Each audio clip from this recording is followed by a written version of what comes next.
എന്താണ് അതൊന്നും പറയേണ്ടത്? ഒരു മതസൗഹാർദ്ദ സമ്മേളനത്തിൽ താടി മനുഷ്യന്റെ സൗഹാർദ്ദം തകർക്കുന്ന ഒരു കാലഘട്ടത്തിലാണ് നമ്മൾ ജീവിക്കുന്നത്. എന്നെ ബില്ലാദൻ എന്ന് വിളിക്കും പല ആളുകളാണ്.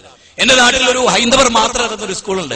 കുട്ടിയൊക്കെ അറിയില്ല, 9ാം ക്ലാസ്സിലെ കുട്ടികൾ അതിൽ പോകുമ്പോ ബില്ലാദൻ എന്താണ് ഇയാളുടെ താടി എന്ന്. ഞാനപ്പോ 2-3 കുട്ടികളെ എന്റെ അടുത്തേക്ക് ചേർത്ത് നിർത്തി ചോദിച്ചു, മോനെ, മഹാത്മാഗാന്ധിയെ മഹാത്മാവ് എന്ന് വിളിച്ചൊരു മഹാനുണ്ട്, നിനക്കറിയോന്ന് ചോദിച്ചു. അവൻ പറഞ്ഞ, അങ്കിൾ എനിക്കറിയില്ല. നമ്മുടെ ഇന്നത്തെ വിദ്യാഭ്യാസത്തിന്റെ അവസ്ഥയും കൂടെ മനസ്സിലാക്കണം. മഹാത്മാഗാന്ധിയെ മഹാത്മാവ് എന്ന് വിളിച്ചൊരു മഹാനുണ്ട് മോനെ, അതാരെന്നറിയോന്ന് ചോദിച്ചു. അങ്കിൾ ഞങ്ങൾക്കറിയില്ല. മോനെ, അത് രവീന്ദ്രനാഥ ടാഗോറാണ്, ഗീതാഞ്ജലിയുടെ കർത്താവായ രവീന്ദ്രനാഥ ടാഗോർ. രവീന്ദ്രനാഥ ടാഗോറിന്റെ താടി പൊക്കിൾ കൊടി വരെ ഉണ്ടായിരുന്നു. ആരെങ്കിലും അദ്ദേഹത്തെ ഭീകരവാദിയെ ചിത്രീകരിച്ചിട്ടുണ്ടോ മോനെ? ഇല്ല.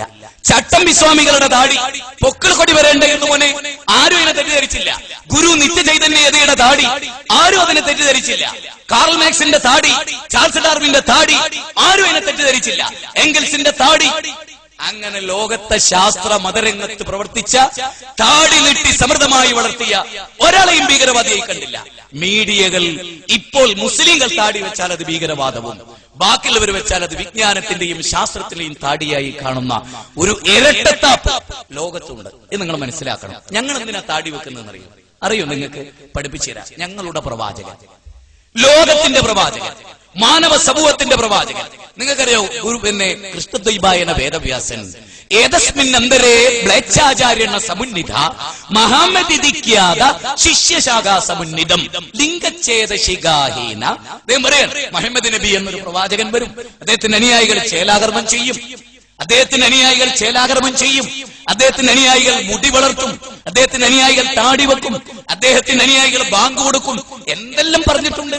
ഇതെല്ലാം പരിശോധിച്ചാൽ മനുഷ്യകുലം ദൈവത്തിൽ നിന്ന്, ആദിപിതാവിൽ നിന്ന് സഞ്ചരിച്ച് ഇന്ന് കാണുന്ന നമ്മളൊക്കെ ആ ദൈവത്തിന്റെ അടിമകളാണ്. ആ ദൈവം അവതരിപ്പിച്ചൊരു മതം ഇവിടെ, ഒരിക്കലും തെറ്റ് പറ്റാത്ത ഒരു മതം ദൈവം അവതരിപ്പിച്ചത് ഇവിടെയുണ്ട്.